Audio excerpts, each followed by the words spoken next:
Hi, welcome to Automotive Appreciation Part 6.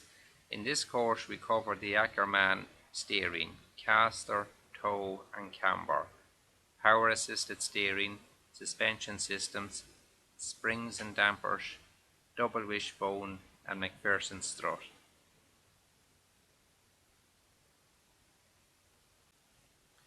The Ackerman steering, designed in the 1800s by Rudolf Ackerman and is still in use today, it allows the outer front wheel to turn in a wider circle than the inside wheel.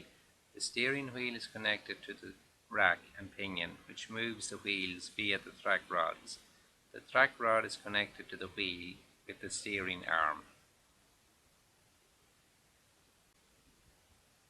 A steering mechanism should be precise, provide feedback from the road, and should have a tendency to return to the straight ahead position after a turn. Caster is the angle between a line extending through the steering pivot axis and a vertical line through the center of the wheel. When the steering pivot axis meets the road in front of the wheel contact point, it will result in an inbuilt tendency to travel in a straight line. With a T-trolley, the wheels always follow the direction in which the trolley is pushed. Most cars have positive caster. When viewed from the front, the tilt of a wheel is called camber. If the wheels lean out at the top, it is called positive camber. With negative camber, the bottom of the tyre is further out than the top. This helps to improve cornering ability. Scrub axis is the distance between the steering axis road contact point and the center of the wheel. When both meet at the same axis, it is called zero scrub. When the steering axis point is towards the inside of the wheel, it is called positive scrub radius. Braking force on this wheel will tend to turn it outwards. When the steering axis point is towards the outside of the wheel, it is called negative scrub radius. Braking force on this wheel will tend to turn it in. Ideally, when a car is cruising on a straight road, the front wheels should be parallel. With toe in, the front of the wheels are set slightly towards each other. This is normally used on a back-wheel drive car. When the back wheels drive the car, the front wheels will tend to splay out or straighten as any slack in the steering system is taken up. With a front-wheel drive car, the wheels are set to toe out. When the engine drives the front wheels, it will tend to pull in and straighten the wheels. Correct wheel alignment ensures better fuel economy, tyres will last longer and safer motoring.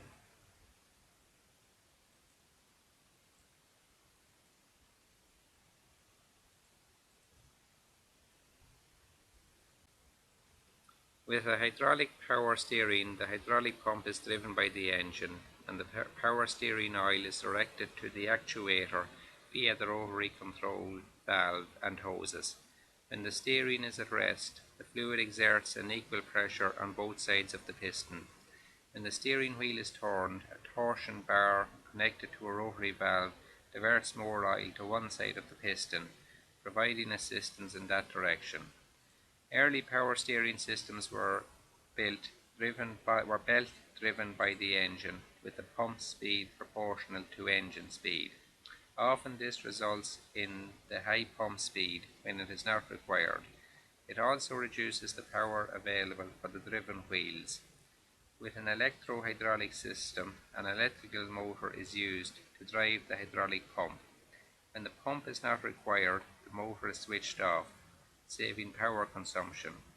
Another solution is a complete electric power assist system. Electric power steering (EPS) uses an electric motor to provide assistance at low speed when the steering wheel is turned. It provides variable assist depending on vehicle speed, max assistance when stationary, and no assist at high speed. Since it only takes power from the battery when required, it will help improve fuel economy. A rotation and torque sensor measure the rotation of the steering wheel and forward this data to the ECU. This information, together with road speed, determines the amount of assistance provided. On modern cars, the motor is usually connected directly to the steering column. This speed-sensitive electric system is also lighter and cheaper than the hydraulic equivalent. Oversteer occurs when the back of the car swings out when cornering and can result in loss of control. It is corrected by reducing the steering angle. Understeering occurs when the front of the car slips out or runs wide. A small amount of understeer is more desirable than oversteer. Coil springs store and absorb shock energy by compressing and extending. When the wheel is pushed upwards by the pump, the spring prevents the shock from reaching the chassis and maintains the tyre in contact with the road. A damper converts the oscillations of the spring to thermal energy. The damper is filled with oil. When the car hits a bump, the oil is forced through a small orifice, thus slowing down and damping the movement of the piston. The suspension consists of springs, linkages and dampers and connects the car with the road surface through the wheels and tyres. It provides comfort for the occupants and helps maintain the wheels in good contact with the road, providing traction, maintaining stability and reducing stopping distance. A twin-tube damper has an inner and outer tube. The piston moves in the inner tube and hydraulic fluid is displaced to the outer tube. The restricted flow through the orifice slows down and controls the movement of the piston. Compressed air or nitrogen allows for the additional volume taken by the piston rod as it enters the cylinder. A dead axle is not part of the drivetrain. The wheels are attached to it and it supports the weight of the vehicle.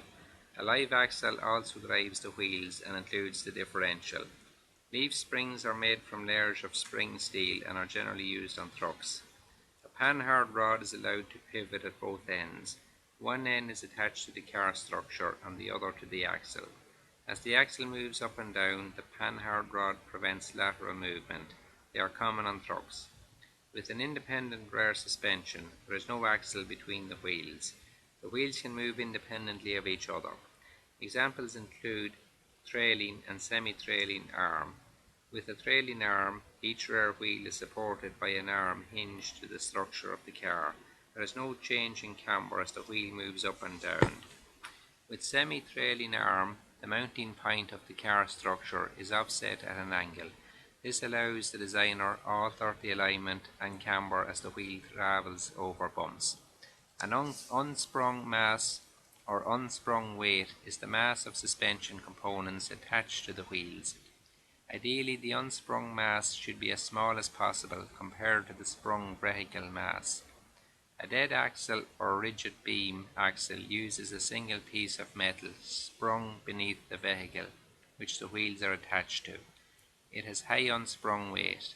Also, the up and down movement of one wheel will also affect the other side, reducing comfort for the occupants. However, they are strong and good load-bearing capacity, suitable for trucks. With an independent suspension, each wheel is connected by its own linkage and its movement does not affect the other wheel.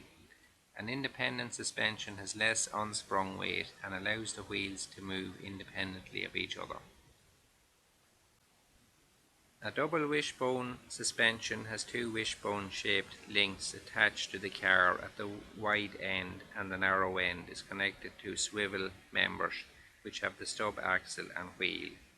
The spring and damper are located between the lower member of the car structure.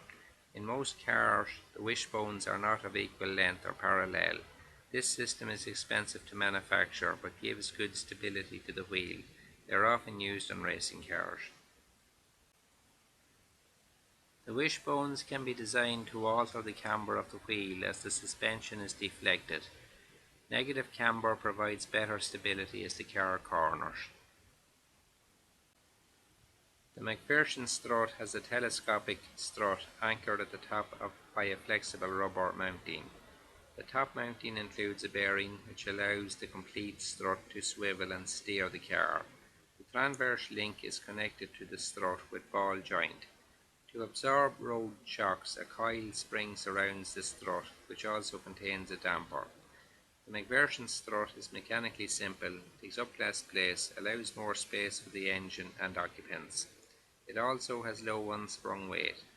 They require considerable vertical height, and the body has to be strong where the strut is attached.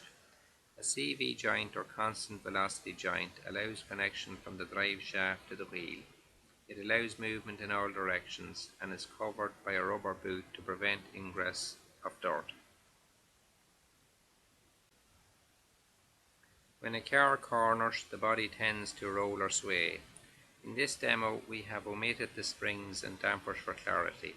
An anti-roll bar, sway bar or torsion bar connects left and right side suspension to each other. As the suspension is compressed on one side, it exerts a twisting force on the torsion bar, transferring some of the load to the other wheel, reducing body roll. Most cars have a front anti-roll bar, while sports cars may have one front and back. Obviously, if both sides of the suspension are connected together, we no longer have an independent system. A stiff bar reduces body roll, but too stiff can limit the operation of the independent suspension and cause the inside tyre to lift. Often a compromise is required. We hope you learned from automotive appreciation.